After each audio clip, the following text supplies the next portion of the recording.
Hello YouTube, this is Morgan Airspeed Prime here with my next Boruto Anime review. This one is going to be for episode 124, which is called Decision Time. So yeah, we continue on with this arc that is interesting, but perhaps not being executed the best throughout. But thankfully we did have a lot of Yoshiki here, and even though I don't think it was the most eventful episode, I think it was a little bit more sort of on track with what this arc is trying to do than the previous episode. I still think they're not doing the Boruto Shinki dynamic as well as they could be, in that it feels very forced in some ways, and that they're really struggling to write the kind of dialogue between them to get across their dynamic. And what ends up happening is that I think too many of the scenes between Boruto and Shinki just feel extremely frustrating. And I think they're eventually going to get to like a big moment between the two characters where Shinki, I think, finally has that realization, in that I think that's what we're waiting for this entire arc. Boruto has already had his sort of like awakening to, like, he realizes that Shinki does care about things. He realizes here that Shinki puts his everything into these missions, and that he wants to live up to Gaara and Konkuro's expectations. He now, I think, respects Shinki, but Boruto definitely feels Shinki needs to learn a better way to sort of deal with people effectively. Just be nicer, put a little bit more thought into the emotional side of things rather than being so machine-like, which is kind of part of the dynamic that they go for here. And I'll give this episode credit for bringing Ichigo and Gojo back into things, like from the first episode of this arc, in that they could have went through this whole thing without ever coming back to them again. But I like bringing them up in that it shows, okay, Yoshiki just basically out to kill people, that he just targeted them for no real reason. And then it also allowed you to have that interesting scene of when Shinki and Boruto arrive at their house and they're in trouble. Boruto immediately wants to help. Shinki, for some reason, doesn't. And this was probably the most like egregious example of this is why Shinki needs the development that he's going to get in this arc.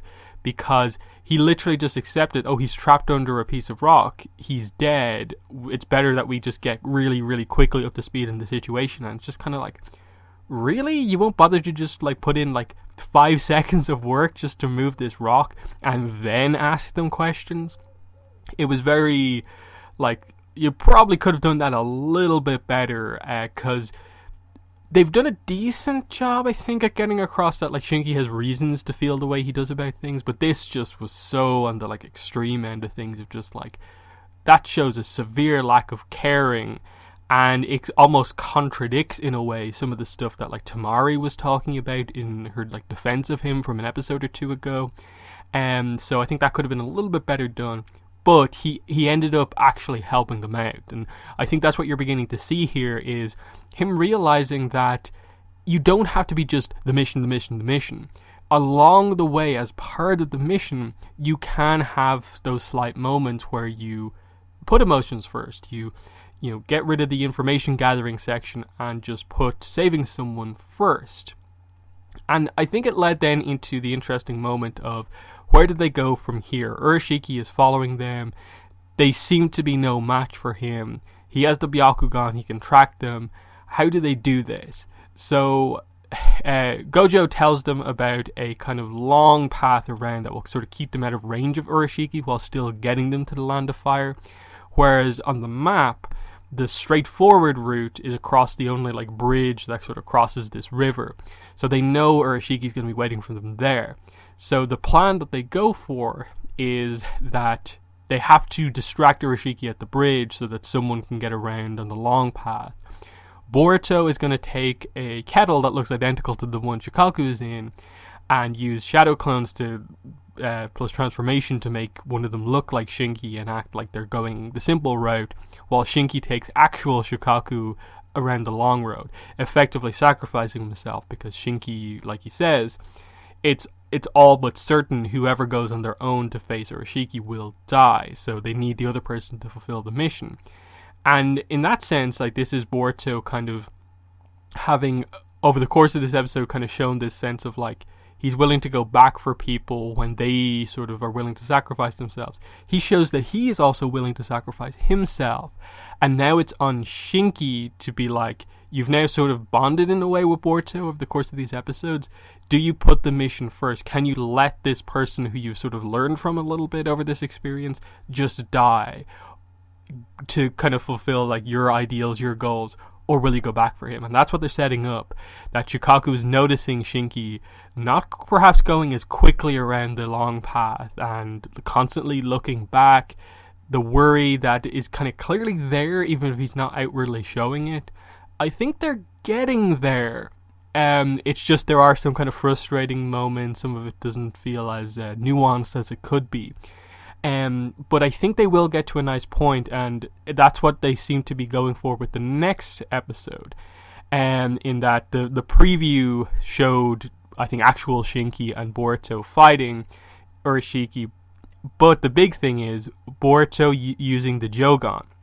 So it's been a long time since we last saw him use this in the show.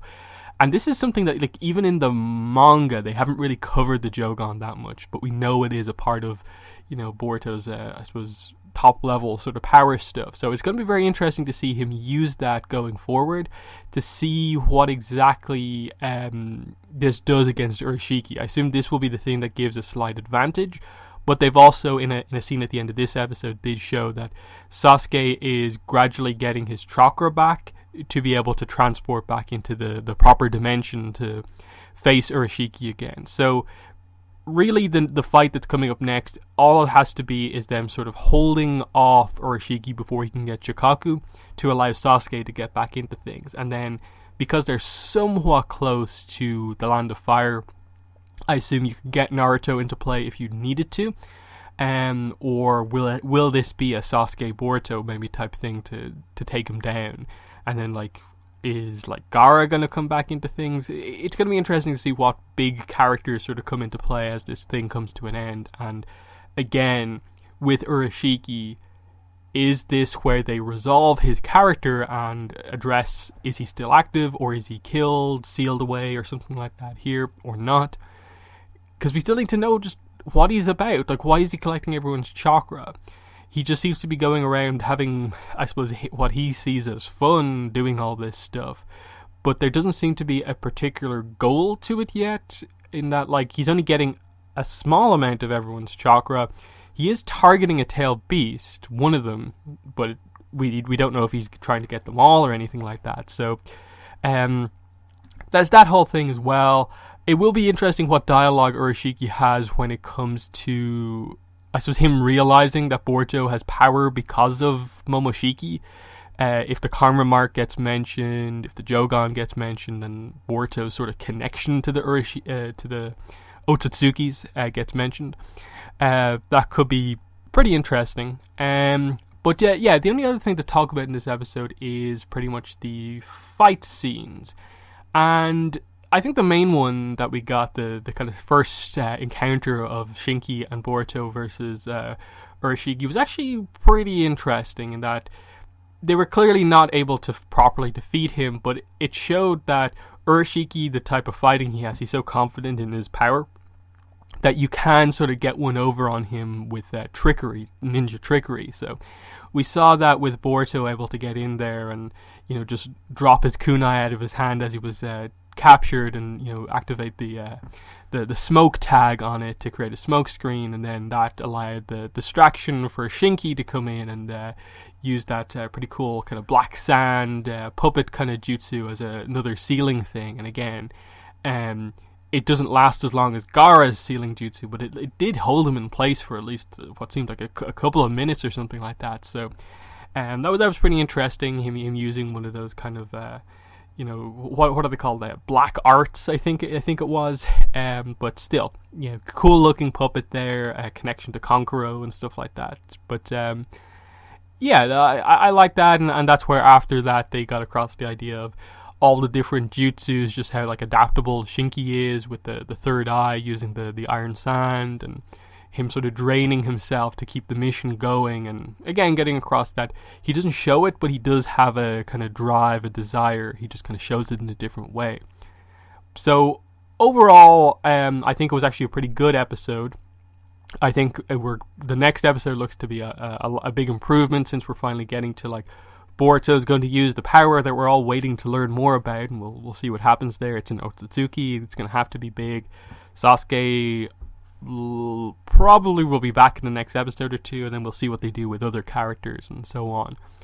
But this arc is definitely, it's going to come down to, one, do they or do they not commit to doing something with Yoshiki?